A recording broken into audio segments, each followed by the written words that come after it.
fourth flight is now in the history books. Of course, we're overjoyed. I watched every crew member come out of the vehicle today. Post-landing, it was great to watch Nick, Suni, Butch, and Alexander come out of Dragon and smile and wave as they came out of the vehicle.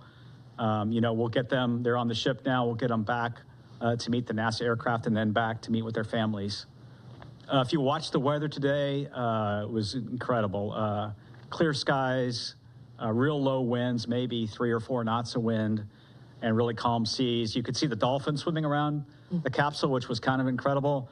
SpaceX had a nice drone aircraft flying around and taking footage, and that was just incredible. As I said, the ops team just did a phenomenal job over the weekend, pulling in the landing to get the crew home sooner and take advantage of this great weather opportunity. Really appreciate the versatility of SpaceX, the ISS program, commercial crew program, and the flight ops team in planning out the timeline, looking at the crew's workload, determining whether we could pull this off, doing sleep shifting, all those sorts of things that made this an opportunity happen. I also want to thank our partners at the U.S. Coast Guard. They were there on scene, protecting the scene and making sure that it was safe for mariners in the area. The FAA, the Department of Defense, continue to support us. It's great to see the teams really in action. Overall, I would say it was a really clean undocking, reentry, and landing. The Dragon vehicle performed extremely well, didn't really have any issues to work. Little things, a GPS outage that we reset a filter on and things like that. Today, the sequence went perfectly. We jettisoned the trunk, executed the deorbit burn, closed the nose cone and did the entry. You could hear Nick call down when we finally got the vehicle back through the blackout, 4.6 Gs, and you could tell they were doing well, and then braced for the parachute deploy of the drogues and then the mains and then having splashdown. So parachutes performed well. The whole system worked just as planned. The crew's doing great. They'll spend a little time on the recovery ship getting checked out, making sure that they're healthy and ready to go, and then eventually they'll make their way back to Houston. Again, I want to congratulate the entire NASA Commercial Crew Program, the SpaceX team. In many ways, if I step back to last year, this has been 9 months in the making, and I couldn't be prouder of our team's versatility, our team's ability to adapt and really build for the future of human spaceflight and looking at different ways to do business, taking advantage of one vehicle to launch a crew and then bring back the crew in a different vehicle. Our partner SpaceX did a tremendous job. Every time we asked them to do something a little different, they stepped up and to the plate and did that, including swapping capsules 6 weeks ago prior to Crew 10, and then also adjusting the Crew 9 mission. We'll celebrate for a while. We're gonna take some time in Commercial Crew to celebrate this one and spend a lot of time with the crew, and then we'll move on to Crew 11. Crew 11 will be here before we know it. We'll launch that vehicle as early as mid-July, so we'll start preparing for that.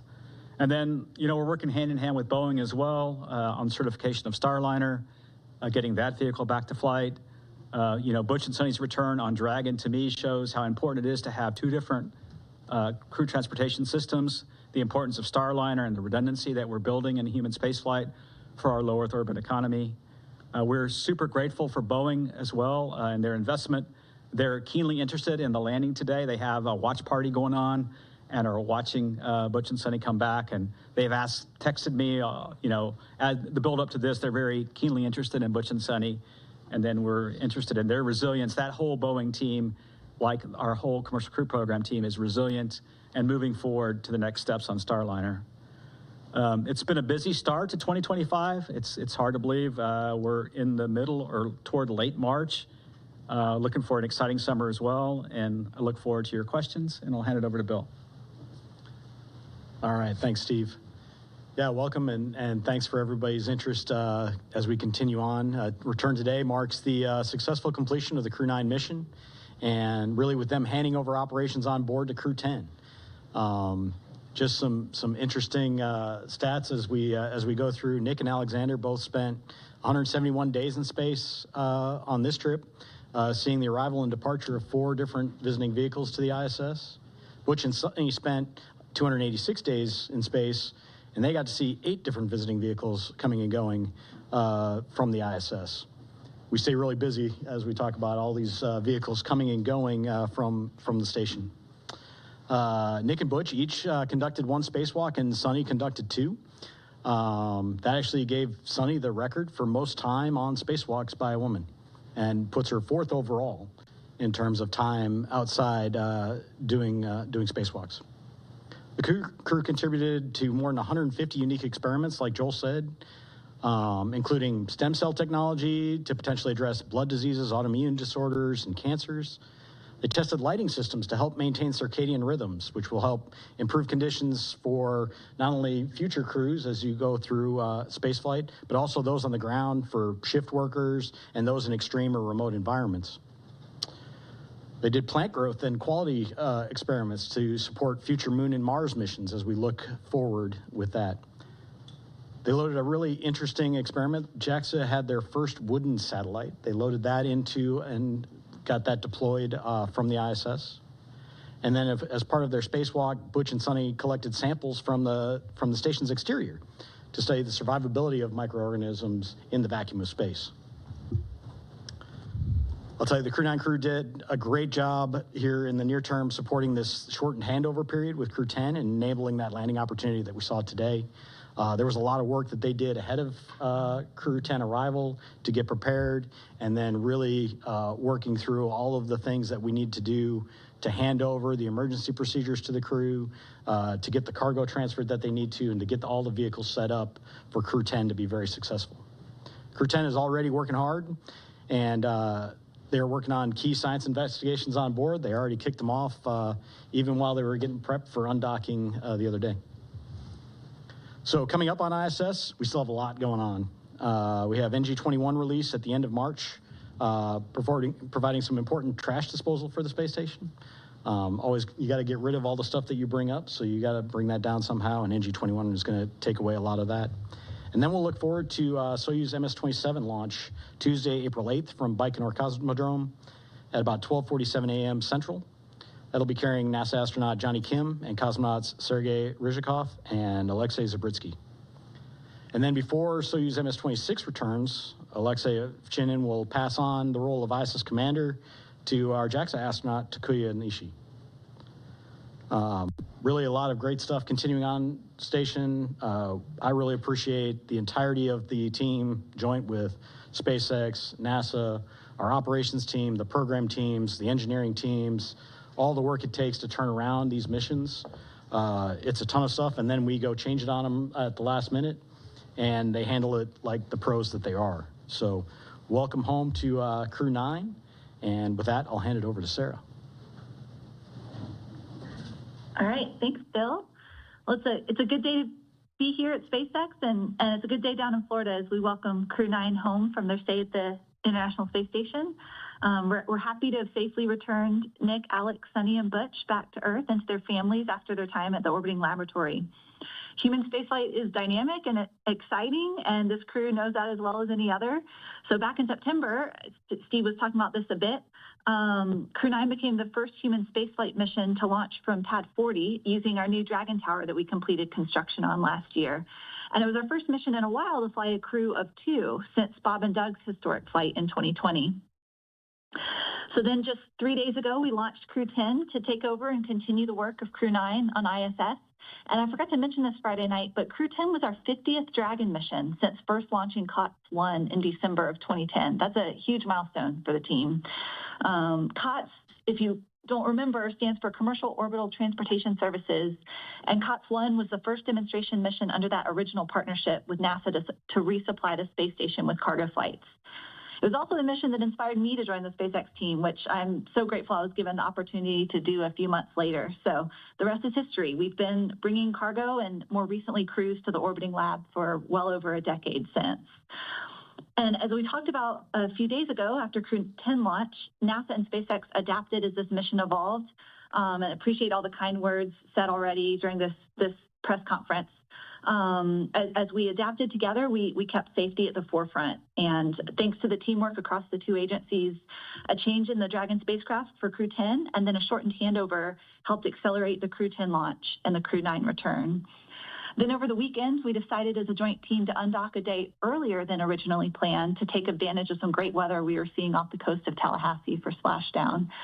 So I know this required quite a bit of creativity from the NASA team and the onboard crew to compress the handover even further than they already had. And I'm thankful for everyone's hard work and flexibility to safely bring Dragon and the crew home today. I'd be remiss if I didn't acknowledge that today's return was also our final Dragon recovery on the East Coast. So after 6 years of successful recovery operations off the coast of Florida, we'll now be moving all Dragon recovery operations back to the West Coast. I just hope the California coast can bring as many dolphins as we saw during today's operation. That was really fun to see. We had a nominal return today. Dragon is healthy and the parachute performed as expected. The crew is likely on the recovery vessel now, soon to transit to the SpaceX NASA handover location, while the SpaceX vessel transports Dragon back to our refurbishment facility at Cape Canaveral in Florida. It's amazing to think that SpaceX has now safely flown 62 crew members from 14 countries to space, 52 of those to and from the International Space Station. Dragon has supported 46 missions to the station in all, and 29 of those on reflown Dragons. I think that's enough flights that we can be really proud of what the team has built together and what we've accomplished, but always with the humility and awareness that we will continue to learn every single mission. The stakes of getting this right are and always will be high. And as Bill Gerstenmaier often says, we must always stay hungry and vigilant to scour the data before, during, and after every operation we perform. It's always an honor for all of us here at SpaceX to launch human spaceflight missions and safely return astronauts and cosmonauts as we continue to advance human spaceflight. Thanks for having me on the briefing today and look forward to your questions. All right, thank you all for your opening remarks. We will go ahead and start taking some questions in the room, so please raise your hand, Gina. Go ahead. I think this is for Steve Stitch. I mean, Crew 9's home, but the research hasn't stopped, because what you need to know about what happened with Butch and Suni on orbit, that's still an ongoing medical research project. Would you kind of expand on that for me? What will you learn about their 9 months on the space station? Yeah, I think I can comment and then see if Bill has anything to add. But, you know, every single crew member that we fly in orbit, we collect medical research data. We do various blood draws at various times during the flight, especially toward the end. Do bone density measurements in space. We look at their vision and how their vision might change over time, their intracranial pressure. We do all kinds of things. So you're right. Every single astronaut, when they come back, including Nick and Alexander, is participating in all kinds of experiments, and we're learning from all those. And I'll see if Bill has anything to add. I mean, I think you covered the vast majority of it. We look at everybody when they come home, and every duration adds to that database of knowledge of the effects of spaceflight on the human body. And so we continue to look at that across all of our crew members. Okay, we'll take another question here in the room. Mark, go ahead. Mark Strassman, CBS News.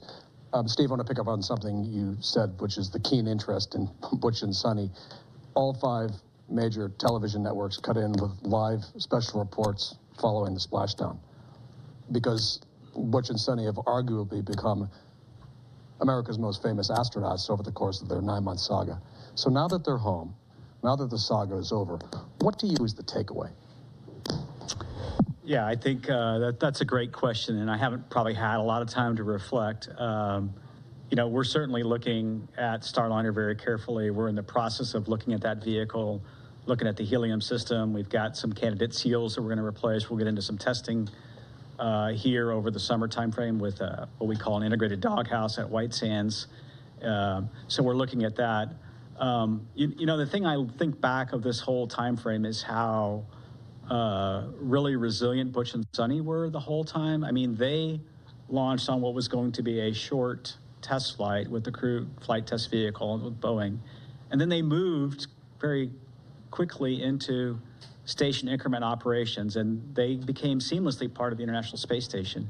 And they did that because they're experienced astronauts, and we had prepared, right? We had flown gloves for them to do spacewalks, and we had flown a lot of components for them. So I think that shows the adaptability of crew members. And if I think forward to exploration and maybe some harsh missions to the Martian surface someday, or back to the moon, you know, the adaptability of crew members, changing the timeline for their return.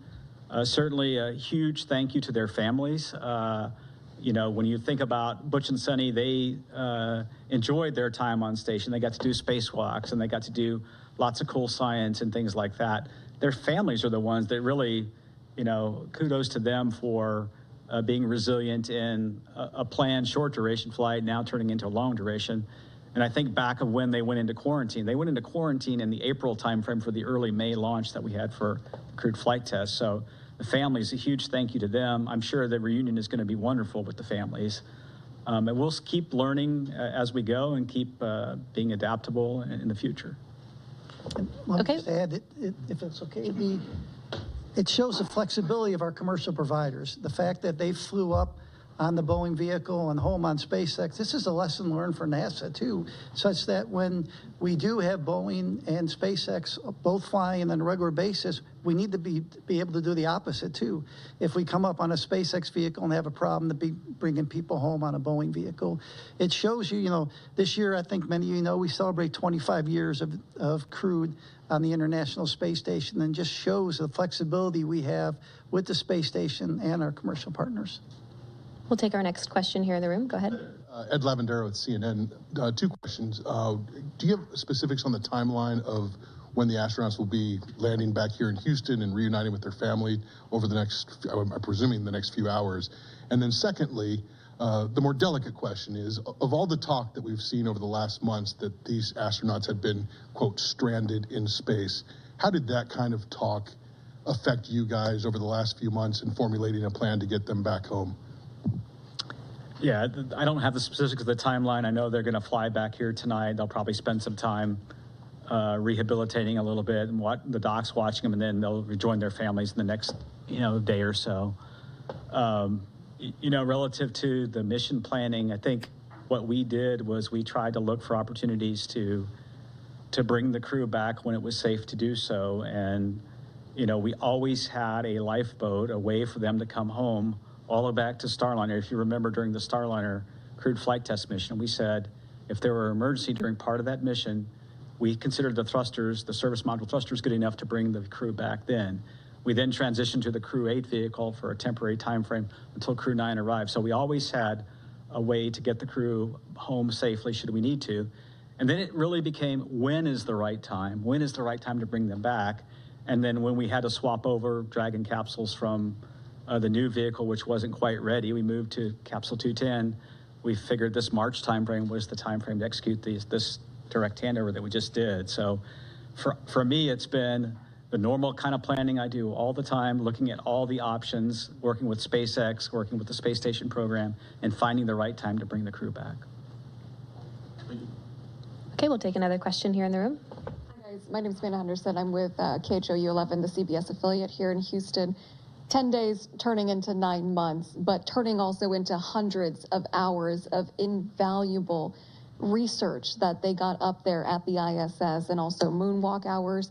Can you talk a little bit about how, when you realized that they were going to be up there for longer than the intended time frame, they were able to transition into getting that invaluable research started? Yeah, I can start with that one, and I can let these guys add in. So even before they launched, because we knew they were flying on a test mission, we provided all the training for the stay on ISS that they would need to be a long-duration crew member. We flew the equipment. Every crew has unique equipment that they need to do a spacewalk, and we made sure we had that up.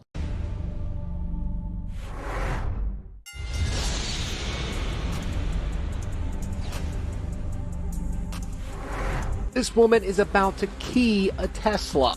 Mean-spirited acts of vandalism are happening across the USA to Tesla owners, and they're all caught on security cameras, which are equipped on Teslas. Total damage, $100. Once is not enough for this woman, who keys a Tesla twice. This granny repeatedly keys a car in a parking lot in Baton Rouge, Louisiana. Getting it repaired won't be cheap, says owner Amanda Obbett. Right now, the estimate is at $7,650. This guy rams a shopping cart into a Tesla. This driver swerves at full speed, aiming for the Tesla. And this motorcyclist yanks off a Tesla mirror. Vlad Fayer, owner of Brooklyn Motors, which specializes in Teslas, says those security cameras are a huge help in tracking down the vandal. In this round, Here's Charles Big Angry Adams. Well, we've had protest after protest this past weekend all across this country, Quanell, protesting the alleged evil Nazi Elon Musk, right? I think he's a weird guy. He's got, multiple children with multiple women that he gives numbers for names, and he's just strange. But he's also, he was the architect of the rescuing of the stranded astronauts after Joe Biden refused to accept his help. That was a wonderful video, seeing people being rescued after being up there at the International Space Station for so long. He also built this car company that just 2 years ago, liberals were telling us we had to go buy Teslas. We had to go buy electric cars. We had to give up our evil gas guzzlers that were creating this global havoc, especially the wonderful people in their private jets that, of course, do more damage in one flight than 10,000 cars do in an entire year. But it was necessary. It was mandatory if you were going to be a good citizen, like I drive a hybrid, but you would go get you a hybrid. You'd go get you an electric car, or you're a bad, bad person, right? Now, those same people, those same very loud voices on the left, and I could criticize the very loud voices on the right too, but the very loud voices on the left are going around keying people's cars, burning Tesla chargers, burning attacking dealerships, keying strangers' cars, just random people. There was a video of a guy being attacked because he was driving his Tesla truck in Manhattan by some loon, and they're also the ones waving the swastikas, calling him a fascist and all this craziness. Let me tell you something. If you are destroying a stranger's property because they have a car that is owned, the majority shareholder is someone you dislike, you're the problem.